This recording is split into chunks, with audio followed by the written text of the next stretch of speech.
अनधिकृत किंवा बेकायदा बांधकामं पाडण्याची वेळ का येते हा प्रश्न विरोधकांनी कोणत्याही सत्ताधाऱ्यांना विचारण्याचा नाहीच आहे।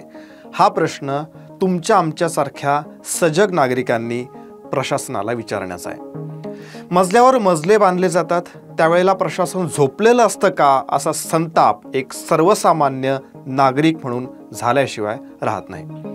जशा मुंबईमध्ये झोपडपट्ट्या अक्षरशः वाळवीसारख्या वाढतायत, शहरालगतच्या नद्यांमध्ये जलपर्णी वाढते, शरीरावरचा गँग्रीन जसा असतो अगदी तसंच बेकायदा बांधकामं सुद्धा काही वेगळी समस्या नाहीये। 10-5 बांधकामं पाडली म्हणून कौतुकाची थाप मारण्याचं खरं तर काहीच कारण नाहीये। हा सगळा संताप आम्ही का व्यक्त करत आहोत ते हा व्हिडिओ पूर्ण पाहिल्याच्या नंतर तुमच्या लक्षात येईलच। तेव्हा स्किप न करता व्हिडिओ पहा, लाईक आणि शेअर सुद्धा करा, म्हणजे झोपलेलं प्रशासन किमान जागा होईल अशी अपेक्षा आहे।